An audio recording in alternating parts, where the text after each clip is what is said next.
You will hear a number of different recordings, and you will have to answer questions on what you hear.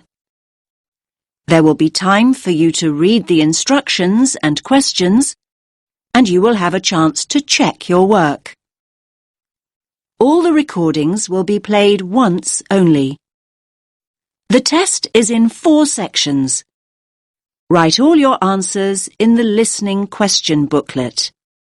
At the end of the test, you will be given 10 minutes to transfer your answers to an answer sheet. Now turn to Section 1.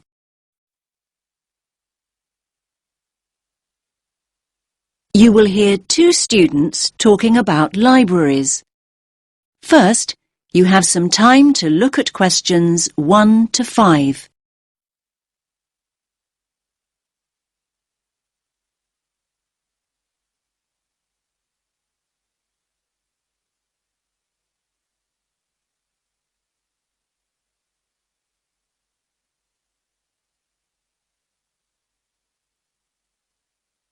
Listen carefully to the first part of the conversation and answer questions 1 to 5. Hi there, Tim. You look tired. Hi, Zara. I am tired. Well, it is SWOT-vac after all. SWOT-vac? Ah, yes, of course. Exam period. Don't remind me. I'm pretty exhausted myself. I'm finding it very difficult to study. It's so noisy where I live. I can't concentrate with all that traffic outside. I definitely need to find a quieter place to study. Me too. Actually, I've just downloaded some information about the best libraries in the city. Take a look at this. It's the Bailey Library. The Bailey Library? Isn't that the really old library on Parkville campus? Yeah, that's the one. It's the oldest in the city. And it says here that it's really popular with students. Popular with students? That means it's noisy and crowded. Okay. I see what you mean. But we could try to get there early to make sure we get good seats and a large desk to work at. It's open from 8:30 in the morning until 10 o'clock in the evening, Mondays to Fridays. 10. That's very early. I study much better after midnight. Just look at the size of my folder here. I've got so much to get through. Basically, I need to be in the library 24/7 to get all my revision done. Now, if the Bailey is that popular, it must be open at weekends. Yes, of course it is. It opens at 11 o'clock, in fact, and it closes at 5 p.m. Great. Not exactly what I call ideal for late-night study. Count me out. Okay. Here's another one. The Brown Library. Yeah. I think I've gone past it a couple of times. It's close to Stratton Street, right? Yes, Stratton Street and Royal Parade. Royal Parade? Well, that's convenient for me. My apartment's just a few minutes' walk from there. When's it open? Well, it says here it opens at 7 in the morning, and you'll be pleased to hear that it closes well after midnight, 2 a.m. in fact. And we can go there any day of the week. That sounds ideal. Oh, wait a minute. We can't use it. It's only open to biomedical students. Biomedical students only? Great. Just when we thought we'd found the perfect place to study. Oh, wait a minute. This one sounds good. The RMIT Library. The RMIT Library? I've never heard of it. Where is it? It's on Swan Street, near the Central Bus Station. Swan Street. Ah, yes, I know where that is. It's a really long street, though. Do you have a number? Yes, number 360 Swan Street. The full address is Level 5, Building 8, 360 Swan Street. Okay. I think we'd need to get the bus there, but that's not a problem. So when's it open? It's open from 10 till midnight on weekdays. And what about weekends? 10 in the morning, but it closes at 6 o'clock on Saturdays and Sundays. But listen, it says here it has excellent computer and internet facilities. I like the sound of that. Me too. In fact, I like the sound of it so much, I think I'll take advantage of their excellent computer facilities right here and now. And how exactly are you going to do that? Your laptop isn't working. I know. So can I borrow yours? Now you have some time to look at questions 6 to 10.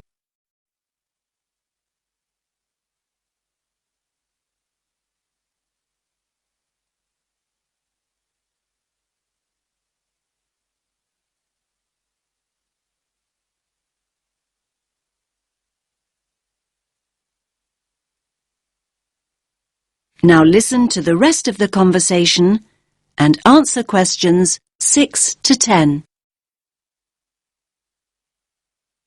OK, here's the RMIT Library website. So we want the bookings page. OK, first of all, you need to log on to Book It. Book it? Yeah, that's it, Book It. Okay. Now it's asking me for my student ID and my password. OK, so just type in your student number. I think I can just about remember it. And now your password.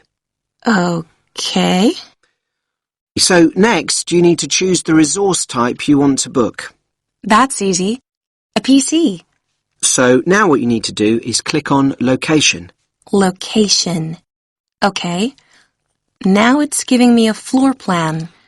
It looks like I've got a choice of 18 computers. Great! So click on one of the PCs. I'm choosing this one. It's right next to the window. PC number 4 to be exact. So what do I do now? So now you have to choose the date of booking. So when do you want to book it for? Let's go for tomorrow. That's Friday, June 6th. And just click. I just have. So why isn't it working? You've got to go into View Options. It's working now.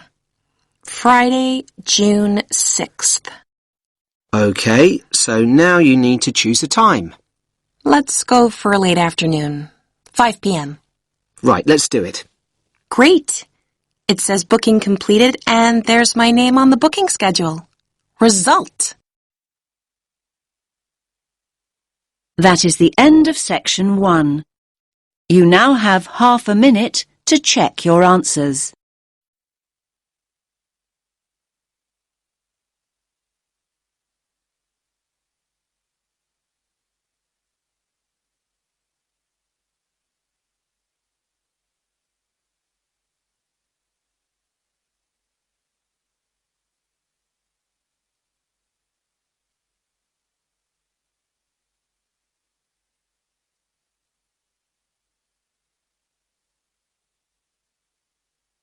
Track 6. Now turn to section 2.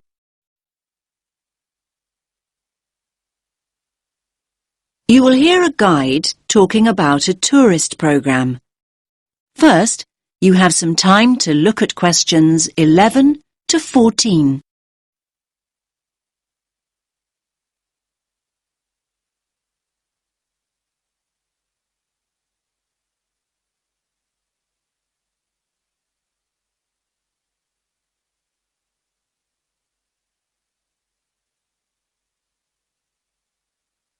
Listen carefully to the first part of the talk and answer questions 11 to 14.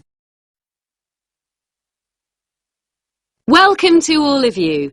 Can everyone see me and hear me? Good. My name's Kathy, and I'm here to tell you about the special programme of events going on here at the Royal Observatory. Yes, it's Doors Open Day here in Edinburgh, and we're delighted that you have chosen to make this very special building part of your own Open Doors Day experience. Now, I'll make a start with giving you some background information about the Doors Open event. Doors Open takes place every year in September, and the observatory is one of the many buildings, 112 of them in fact, that open their doors to visitors for one weekend. And yes, there's absolutely no charge. It's all completely free. The observatory has been involved in this event for more than 20 years. And every year, we attract more and more visitors, like you, who want to find out more about great buildings in the city. And hopefully, you'll leave with a better understanding of the universe too. OK, now let's run through today's programme of events. There are many activities to choose from, so make sure you make the most of your visit. Now, there will be planetarium shows throughout the day. Now, these will run 4 times, both today and tomorrow, Sunday. These are popular, so please note that we're operating a booking system for these shows. Tickets for the 2 shows we're running this morning, the first showing at 10:30 and the second at 11:30, will be available on a first-come, first-served basis here at the information point. Tickets for the 2 afternoon shows at 2 p.m. and then at 3 p.m. will be released later on at midday. So booking is essential as spaces go very quickly. Now you have some time to look at questions 15 to 20.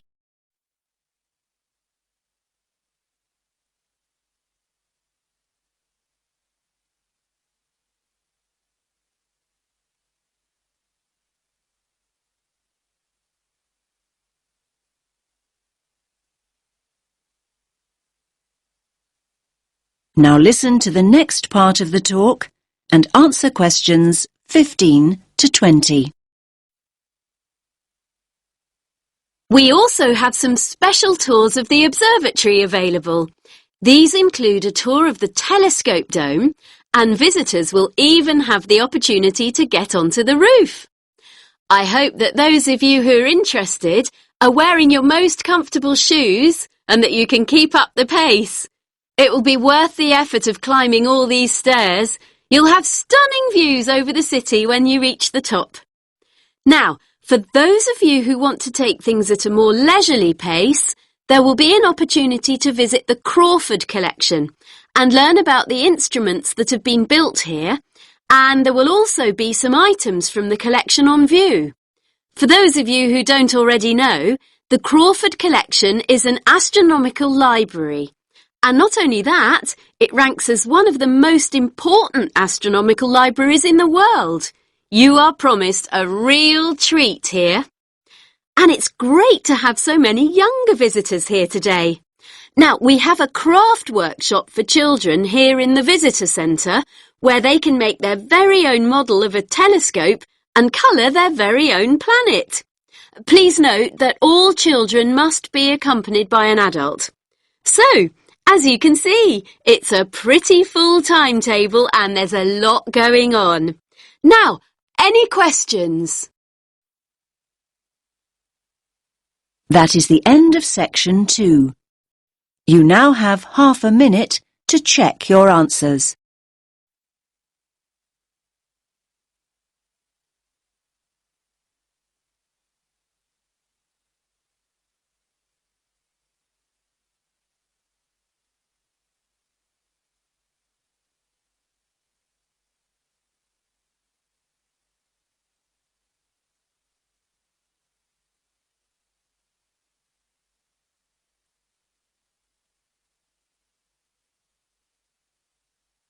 Track 7.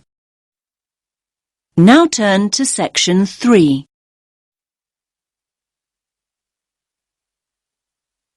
You will hear 3 students discussing the issue of waste deposited in space. First, you have some time to look at questions 21 to 23.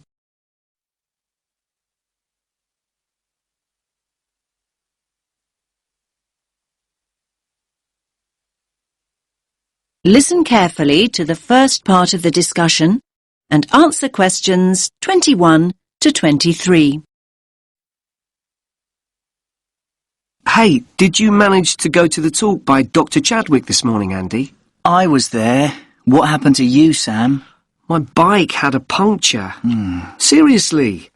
Anyway, Ruth, I bet you took some notes. Can you fill me in? Sure. It was all about space junk. Really interesting, actually. I mean, I knew about how much rubbish humans are dumping here on planet Earth, but I had no idea how much junk there is flying around in space. Did you know that there are literally millions of pieces of rubbish orbiting the Earth as we speak? Not until now, I didn't. They reckon that around 100 tons of very small objects, like mainly dust, drops on Earth every single day. Yes, that's what she said. I thought space junk was all man-made. I can't believe they know so accurately how much is actually out there. Do they track and monitor it all the time? Yeah, they do. According to the talk, there are nearly 25,000 objects, larger than 10 centimetres in diameter, now orbiting the Earth. And what does all this space junk consist of? Isn't it all discarded parts of rockets that were either broken or left behind after space missions, like Apollo and all those spacecraft from years ago? Well, yes, but not only that. All other kinds of debris that we've dumped in space too. Anything from dead satellites to loose metal screws. There are even tiny particles of paint and liquid coolant. You now have some time to look at questions 24 to 26.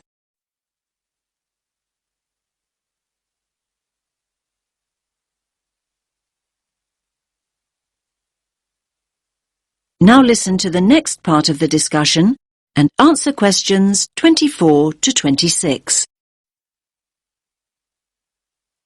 So who is to blame for depositing all this rubbish? Where does it come from? Well, I knew you were going to ask me that, Sam, so hang on. You can take some of my notes if you like. Thanks a lot. That's really helpful. Here, look. Over a third, 37% to be exact, comes from Russia. But other countries are close behind. Another third, well, just under actually, 29% is from America, and then 28% is from China. Yes, but other countries, like India, are adding to the rubbish pile. And don't forget the European Space Agency also has spacecraft in orbit. That's true. We're talking serious space junk here. Pretty serious, I'd say. So come on, what do you think are the chances of something solid dropping from space onto our heads? Good question. Everyone asked that. Dr. Chadwick said at least one piece of junk falls to Earth every single day. But look at it this way. Earth is a pretty big place, so actually the statistical chances of being hit are extremely low. You now have some time to look at questions 27 to 30.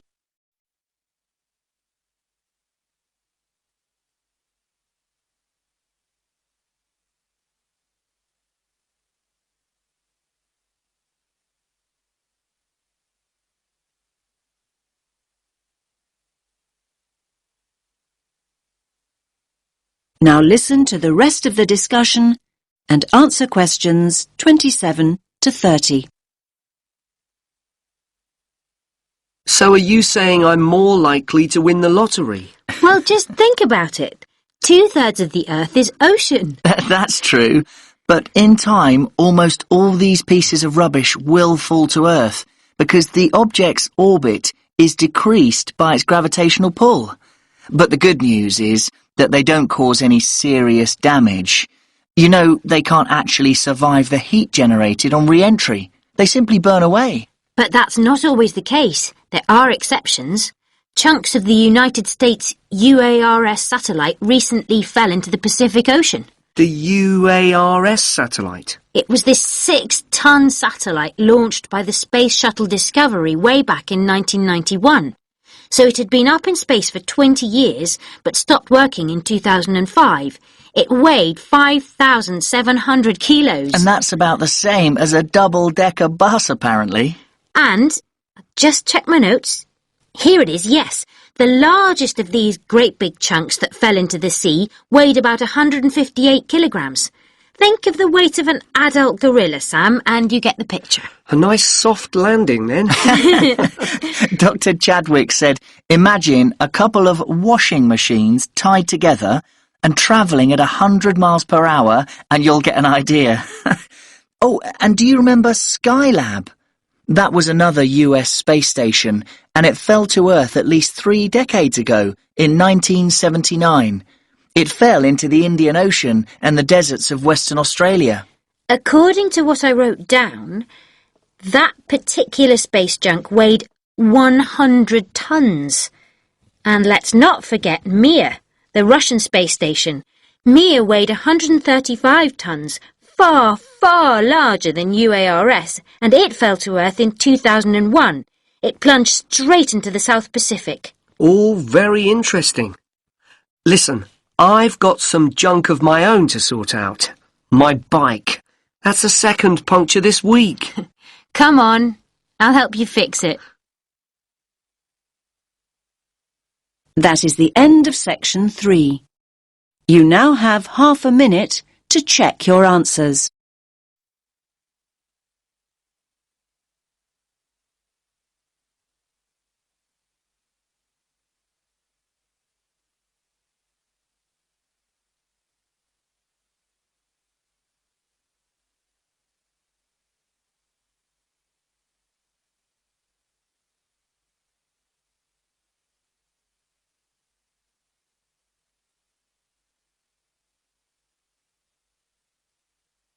Track 8. Now turn to section 4.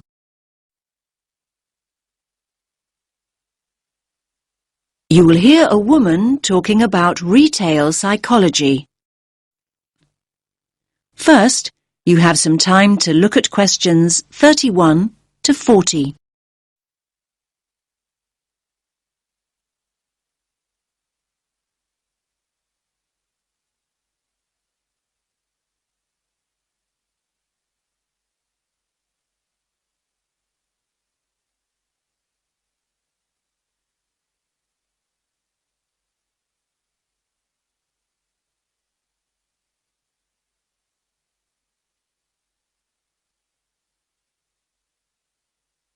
Listen carefully to the talk and answer questions 31 to 40. Hello everyone. Let's get started on the final lecture in our module on retail psychology.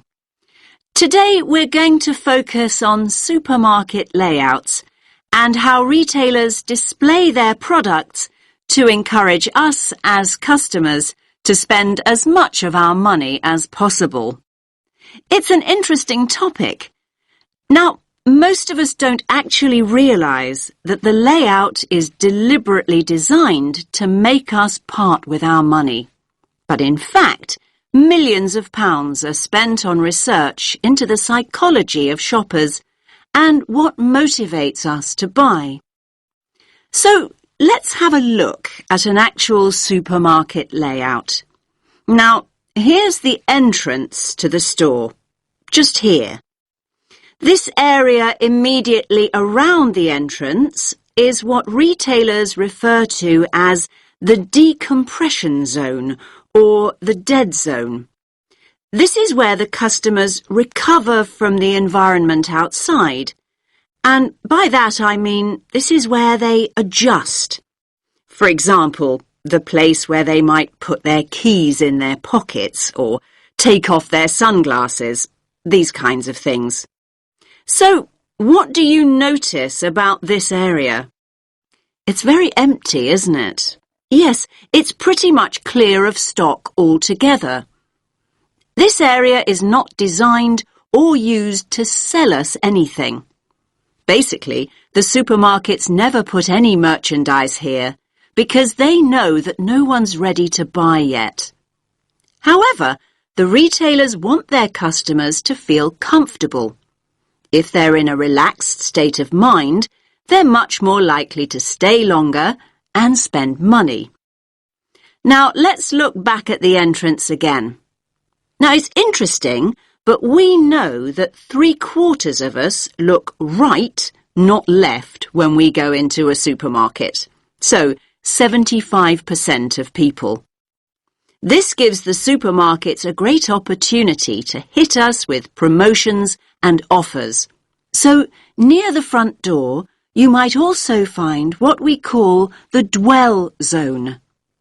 The dwell zone is the area on the right-hand side by the front door where you are encouraged to relax and browse. You will usually find newspapers and flowers here to help you do exactly that. Moving on from the dwell zone, we come to the power aisle. Basically, it's the main route customers return to after venturing into nearby aisles. And so this is the area of the supermarket where the strongest offers are displayed. So you might see a sign that reads barbecue time, and you'll see all the items you could possibly need for a barbecue. The charcoal, the sauces, the skewers and the drinks, everything you need, all in one place. Were you planning a barbecue before you went shopping? Do you even have a garden? Yes, the power aisle has a very powerful effect on sales, even though most of us don't even realize we are being sold to here.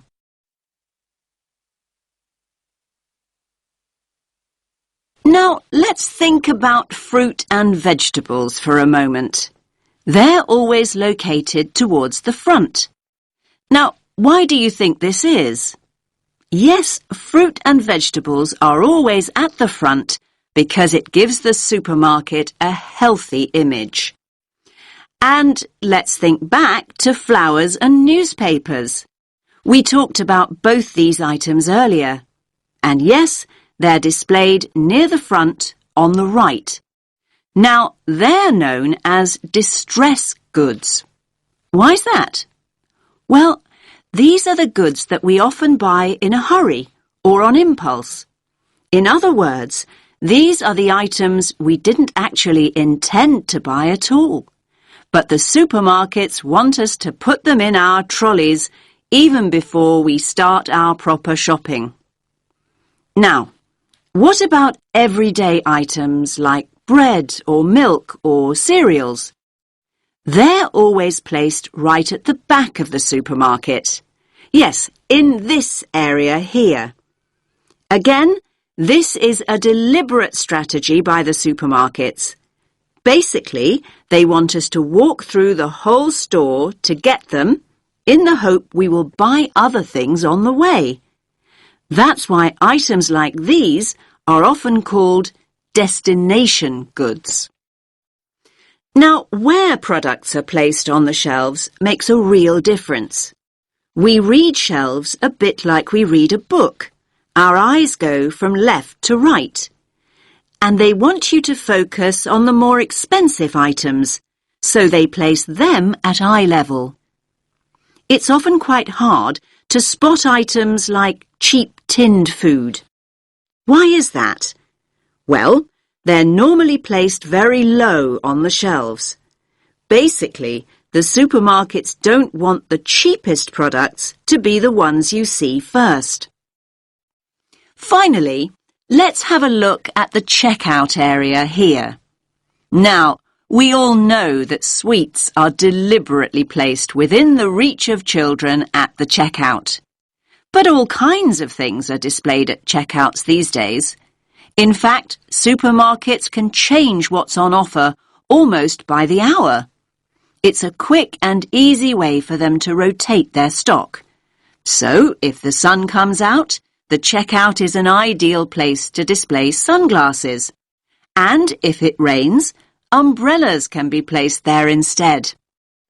Now, does anyone have any questions? That is the end of section 4.